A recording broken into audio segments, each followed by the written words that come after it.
Hello my friends, welcome to Garhdo Goes Geek for this Fandom primer. Today we are learning about Helldivers.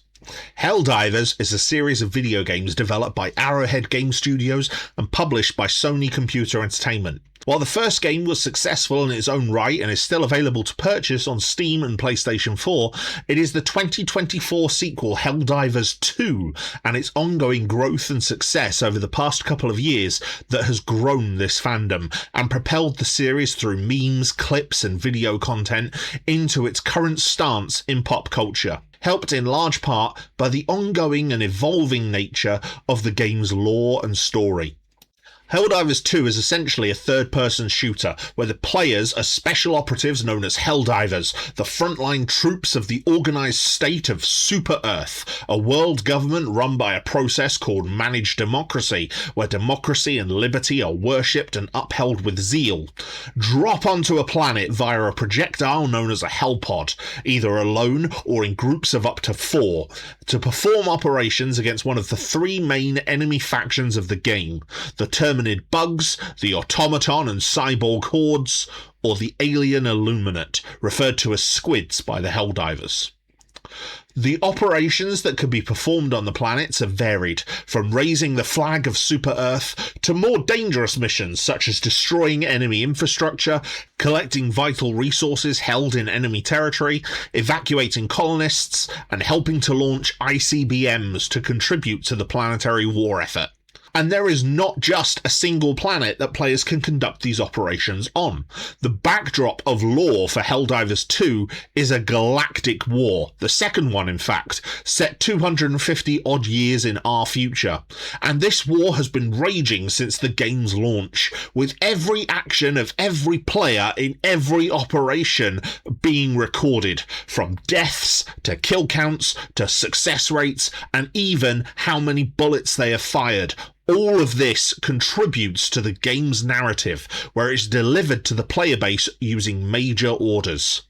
These are community objectives set for the players, such as to hold certain planets or to kill a set amount of enemies, and these can be completed successfully or failed. And the results of this contributes to the story, with Arrowhead maintaining an in-house games master to coordinate the story and missions. Planets are procedurally generated with a selection of available biomes, from desert and frozen wastes to jungles and lava planets to mountains to blasted rock, with weather effects and their own day and night cycles. Planets can be invaded by the enemies, and occupied worlds have to be freed by the actions of the Helldivers, with every mission on a planet contributing to its liberation campaign, with bonuses for the completion of side objectives and city liberation. Each player can deploy where they want to, and they can also vote to move the Democracy Space Station, a powerful support system that can provide bonuses to the Helldivers on the planet that it is deployed to.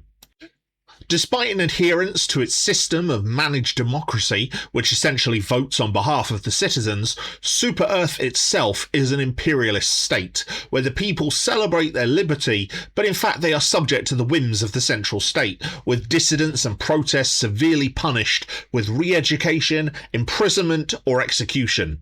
The Swedish developers behind the game seem to have taken the inspiration of the jingoistic post-9/11 United States and the satire on fascism of the Starship Troopers film as a basis to create Super Earth, and I think most players realise that we are playing as the bad guys.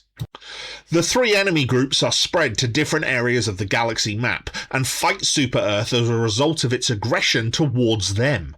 The east of the map is where the Terminids have taken root. The bodies of these bugs rots into fuel which is used by the starships of Super Earth, and so after the first war, which took place in the first game, they were farmed for this fuel. However, they have escaped captivity, developed many aggressive strains and variants to oppose the Helldivers, and spread by using spores to create an impenetrable cloud called the Gloom, which surrounds their core hive worlds, one of which, Oshaune, was recently retaken by the Helldivers. To the west is the armies of the automatons. In the first game, an army of cyborgs who attempted to break away from Super-Earth's control on the planet of Cyberstan. Once conquered, they were put into slavery, but they have now evolved into the automatons, who are seeking to carve out their own space and to be left alone. However, the Helldivers are not allowing this, leading to several devastating battles on Malevelon Creek, and now the Helldivers are pushing towards Cyberstan again, aiming to destroy the planet completely. To the south, the Illuminate have returned. After they were fought off in the First War, they left the galaxy. However, when the former farm turned Terminid super colony of Meridia was turned into a black hole by Super-Earth to stop it, the Illuminate somehow influenced it, bringing it closer to Super-Earth to destroy several other planets, and even launching their own assault on Super-Earth itself via the wormhole, destroying several of the planet's major cities in the process. They were eventually driven from Super-Earth, but their influence is wide, and their attacks focused around cities and colony worlds as they turn citizens into the zombie-like Voteless. They are still the newest faction in the game and not quite as developed as the others, but they are challenging to fight, and it seems that plans are in the pipeline to continue developing them. Now, if you want to get into Helldivers, it is very easy and very affordable, as Helldivers 2 is incredibly well priced for the amount of content in it.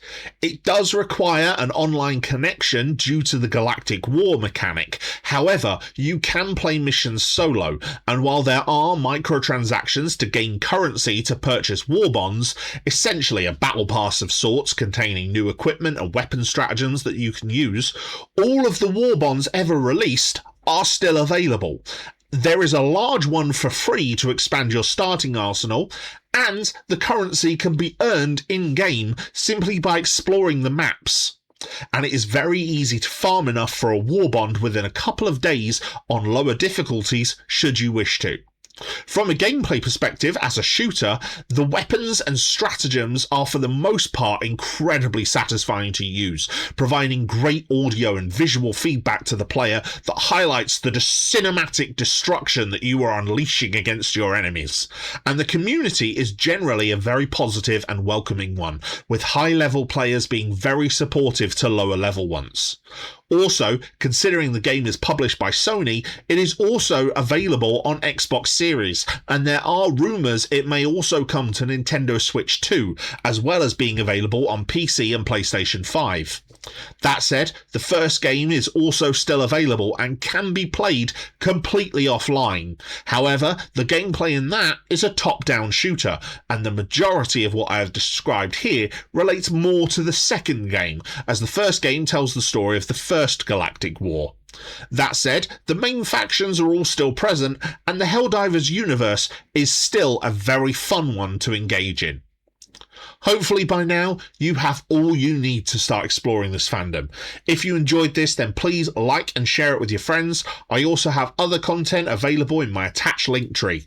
Please take care of yourselves and look after your health as best as you can.